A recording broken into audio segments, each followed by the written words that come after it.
In today's video, I'm going to teach you how to transfer to a Wise account in Japan. This is a straightforward process, and by the end of this guide, you'll have a clear understanding of how to manage your transfers using the Wise app or website.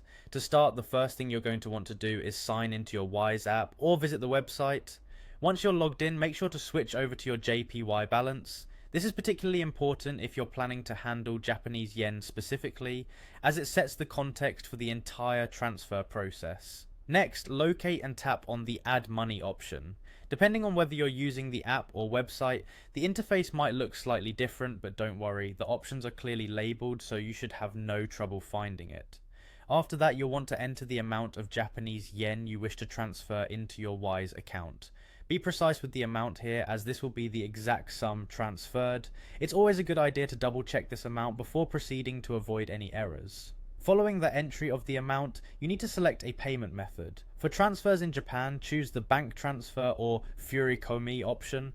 This is a commonly used method in Japan and ensures the process is smooth and efficient. At this point, you will be provided with Wise's Japanese bank details. Typically, these details correspond to a PayPay bank account. You will need to copy these bank details accurately, as you'll use them for the bank transfer. Make sure everything is recorded down correctly, as any mistake could delay the transfer. Finally, all that's left to do is to follow any remaining prompts provided by the Wise app or website. These instructions will guide you through the final steps necessary to complete the transfer. Make sure to follow them carefully to ensure the transaction goes through correctly, and there you have it, a quick and easy process to transfer funds to a Wise account in Japan.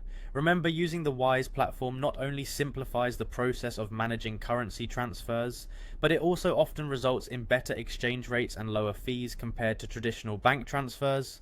If you ever run into any issues, the Wise Help Center is a great resource for troubleshooting and additional guidance. Thank you for watching, and I hope this guide was helpful in navigating your Wise transfers in Japan. Happy transferring, and I'll see you next time with more useful tips.